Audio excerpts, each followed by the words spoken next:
Ibishashagirana byose bisa nka zahabu, ariko ntabwo ariko byose bihabwa agaciro kamwe. Hari ibicura umuri bikazimira vuba, hari n'ibindi kandi bihora byaka nk'izuba. Impano y'umuhanzi ishobora kubyara ishimwe ikazana urusaku rw'amashyi n'imirya, ariko iyo itazamukiye ku ntego n'umuhate irashirira mu mwotsi nk'isake idahora iririmba. Hari umuhanzi uvuga amagambo akaryoshya umutima ariko adashinga imizi mu butaka bw'ukuri. Impano ye irashashagirana nk'umurabyo ariko igashira nk'umuyaga utagira imizi. Nyamara hari n'undi wicisha bugufi akabiba ubuhanga mu bwitonzi, agahindura urusaku indirimbo ihoraho, agashashagirana atari ukurangaza ahubwo ari uguhorana. Nuko rero nitwibeshye ku byo tubona, si byose bigaragara nk'ibya zahabu bihabwa agaciro. Impano irategurwa ikitabwaho ikagenerwa icyerekezo, iyo niyo ihoraho kandi ikagera kure ikavamo umurage kandi ntizasibangane.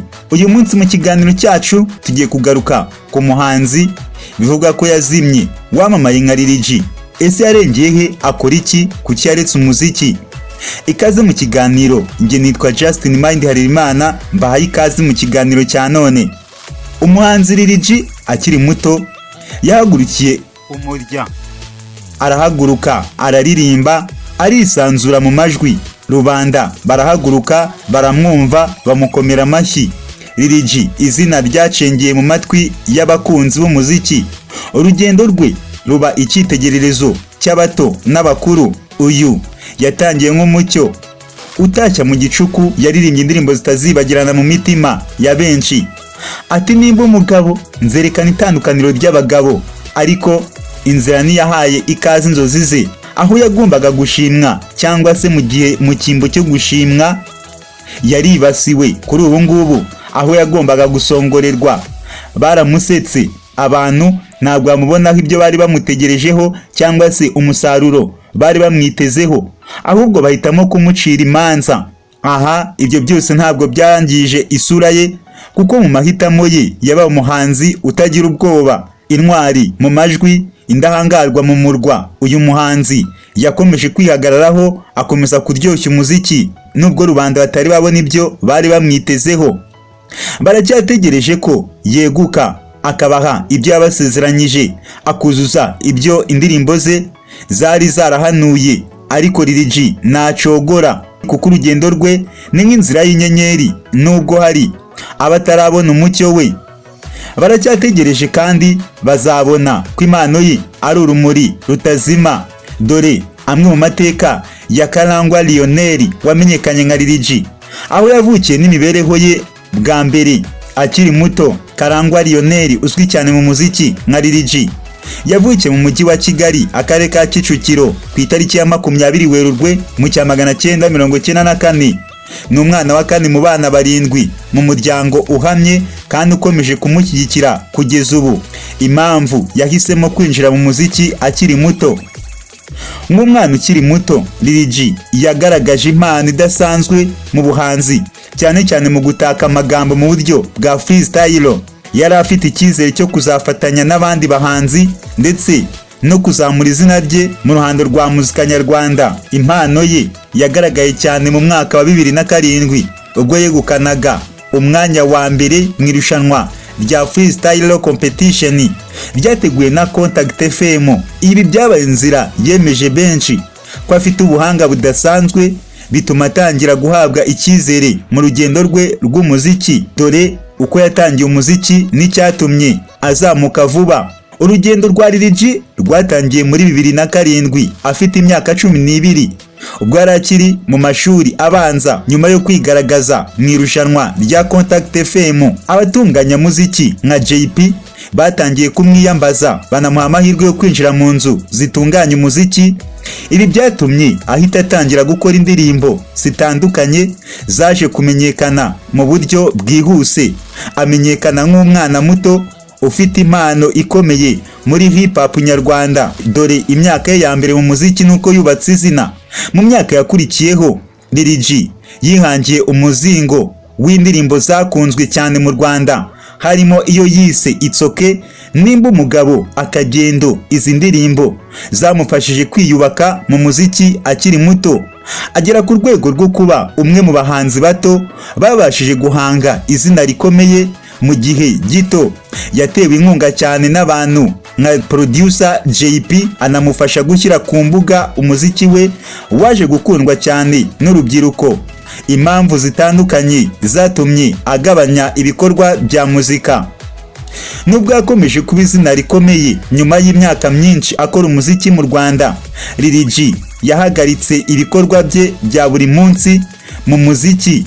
Ibi byatangiye mu Gushyingo 2022 ubwo yimukiraga i Burayi mu gihugu cya Poland ku itariki ya 18 Ugushyingo 2022. Nibwo yahagurutse i Kigali aherekejwe n'amakuru avuga ko yari abonye akazi muri icyo gihugu. Impamvu nyamukuru zigaragazwa zatumye agabanya umuziki nizi zikurikira. Impamvu ya mbere ni ukwimuka no kwiyubakira ubuzima bushya i Burayi. Kwimuka mu kindi gihugu bisaba umwanya wo gushaka akazi aho kuba ndetse no gushaka urungano rushya. Ibi byakuyeho umwanya yari afite wo gukomeza gukora umuziki nk'uko byari bimeze mu Rwanda. Impamvu ya kabiri, akazi gashya katavugwa neza muri Poland. Byavuzwe ko yabonye akazi ariko ntiyigeze asobanura mu buryo burambuye icyo ari cyo. Ibi byatumye umuziki ushyirwa ku ruhande. Impamvu ya gatatu, ibibazo by'amategeko y'abimukira. Mu Kuboza 2024 igihe yatangaje ko uruhushya rwe rwo gutura no gukorera i Burayi rwarangiye, akaba yaragitegereje kongererwa. Ibi byatumye adashobora gukora ibitaramo cyangwa ingendo zerekeye umuziki. Impamvu ya kane ni ukwibanda ku bucuruzi no mu buyobozi. Ku mbuga nkoranyambaga yagaragaye yiyita Round Music CEO, kandi yari yarigeze gutangiza na studio yise High Level Records i Kigali. Ibi bigaragaza ko hari inzira nshya y'ubuyobozi yinjiyemo bitandukanye no gukora indirimbo buri gihe. Ibyo byose byatumye ibikorwa bye bya muzika bigabanuka cyane, ariko nta na rimwe yatangaje ko yaretse burundu umuziki. Lil G yakunze kumenyekana cyane nk'umuhanzi waturutse mu muryango wakomeje kumuba hafi cyane mu rugendo rwe rw'umuziki. Tukiraha, abenshi bibaza ku babyeyi ba Lil G. Abenshi batekereza ko Lil G yari afite ababyeyi bamusapotinga mu muziki kuva kera ari umwana. Reka turebe ese muri famiye byari bimeze bite. Lil G yakunze kumenyekana cyane nk'umuhanzi waturutse mu muryango wakomeje kumuba hafi cyane mu rugendo rwe rwa muzika. Ababyeyi be byagiye bivugwa kenshi ko ari bamwe mu bamushyigikiraga mu buryo bw'umutima, inama ndetse no kumutera imbaraga mu rugendo rwe. Ariko uko ibihe byagiye bishira, hari impinduka zabayeho. Benshi mu bakurikirana hafi ubuzima bwe bakomeje kwibaza uko byagenze, kuko inkuru zimwe zavugaga ko hari igihe umubano hagati ye n'ababyeyi be wagize intege nke, cyane cyane bitewe n'uko Lil G yahisemo gukomeza inzira y'umuziki utavugwaho rumwe, mu gihe bamwe bo mu muryango we bashoboraga kuba bari bafite indi myumvire y'ubuzima bwe. Gusa ibyo ntibyigeze bivugwa cyane mu buryo bwemewe n'umuryango cyangwa se na Lil G ubwe, ahubwo byagiye bivugwa mu nkuru z'abantu ba hafi y'urugo rw'iwabo. Icyakomeje kugaragara nuko nubwo haba harabayeho impinduka mu buryo bamufashaga cyangwa bamubaga hafi, Lil G yakomeje gushimangira ko atazibagirwa ishema n'ubutwari yakuye mu muryango we, ndetse kenshi akanavuga ko agaciro k'umuryango naho gashobora kujya, nubwo hari ibintu bituma abantu badahuza, nubwo impano iba ishobora kuzima. Tukiri kuri uyu mugabo, ntabwo ari ababyeyi be gusa bamufashije, hari n'abandi bahanzi bavuze ati reka natwe tugire icyo dukora kuri uyu muhanzi cyangwa se kuri iyi mpano ikiri ntoya. Niyo mpamvu tuvuga ati nubwo impano ishobora kuzima, reka tukugeze abandi bahanzi babonye impano y'umuhanzi Lil G. Umuhanzi Lil G usibye kuba ababyeyi be baramushyigikiye mu ntangiriro, hari n'abandi bahanzi bagenzi be bamubonagamo impano bakamufasha mu rugendo rwe rw'umuziki. Ku mwanya wa gatanu turasanga umuhanzi Butera Knowless.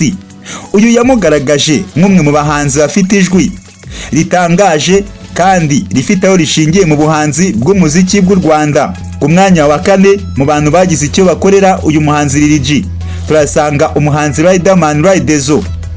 Uyu yigeze kumushyira imbere mu bitaramo bye no kumuha amahirwe no kugaragara ku rubyiniro kuko yabonaga afite ubushobozi bwo kuzamura hip hop nyarwanda.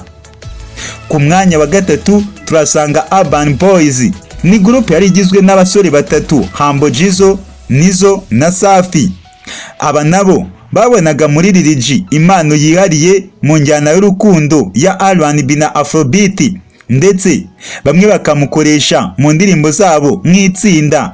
Ku mwanya wa 2 mu bantu bagize icyo bakora ku mpano ya Lil G turasanga umuhanzi P-Fla. Yigeze kumugaragaza nk'umwe mu bafite ijwi ridasanzwe ryo kuririmba, bityo amushishikariza kwagura umuziki we. Ku mwanya wa 1 mu bahanzi bagize icyo bakora kuri iyi mpano ya Lil G turasanga nyakwigendera Jay Polly. Yari umwe mu bamubonyemo impano ikomeye mu njyana ya hip hop, ndetse amuha inama zo gukomeza umwimerere we no kudacika intege. Abo bahanzi bose tuvuze haruguru mu buryo butandukanye baramushyigikiye bamugaragaza nk'imana ikomeye ikwiye kwitabwaho mu muziki w'u Rwanda. Abenshi ubu bari kwibaza ubuzima bwe muri Poland kuri ubu ko bumeze. Kuva muri 2022 Lil G abarizwa muri Poland aho yagiye gushakira ubuzima bushya. Hari amakuru avuga ko yakoraga akazi katavugwa katavuzweho neza, ariko nanjye asobanura byinshi ku buzima bwe bw'akazi. Uyu mugabo bivugwa ko yahise ahura n'ikibazo cyo kongera uruhushya rwo gutura no gukorera i Burayi muri 2024. Yavuze ko ako kazi katazamubuza gukora umuziki, ariko mu by'ukuri ibikorwa bye byo gusohora indirimbo no kwitabira ibitaramo byaragabanutse cyane. Abenshi bibaza niba afite umugore n'abana. Amakuru ahari kugeza ubu avuga ko umuhanzi Lil G ari mu rukundo n'umuzungukazi, gusa Lil G asanzwe afite umwana umwe. Nanone kandi itangazamakuru ryibanze cyane mu kwimuka kwe ku kazi ke n'ibibazo bye bya visa. Abenshi bakibaza niba arakomeje mu muziki nyuma yo kwimuka. Kuva yimutse muri 2022 nta ndirimbo nshya cyangwa ibikorwa bye bikomeye by'umuziki yigeze agaragaraho mu ruhando nyarwanda cyangwa mpuzamahanga. Ibyo yakoze byinshi bigarukira ku ndirimbo yasize akoreye mu Rwanda mbere yo kwimuka. Karangwa Lionel uzwi nka Lil G ni umwe mu bahanzi b'ingeri zose waranzwe no kuba impano idasanzwe. Kuva akiri muto akanahindura isura y'umuziki nyarwanda mu myaka ya mbere ya hip hop. Yubatse izina akiri muto ku ndirimbo zakunzwe cyane, ariko nyuma yaje kwimukira i Burayi muri Poland muri 2022 bigabanya ibikorwa bye bya buri munsi mu muziki. Nubwo nta tangazo rye ryigeze rivugwa ko yasezeye burundu, ibikorwa bye biracyari bike cyane ugereranyije n'imyaka yakanyujijemo i Kigali. Ubu buzima bwe bugaragara cyane mu rwego rwo gushaka ubuzima bushya i Burayi, gukora akazi katavugwa cyane no guhangana n'ibibazo by'amategeko y'abimukira. Reka nkushimire wowe ukomeza kubana natwe, musaba gukora subscribe, share, like, comment kugira ngo amakuru n'ibiganiro byacu bikomeze bikugereho umunsi ku wundi. Nge nari Justin Mind Harerimana.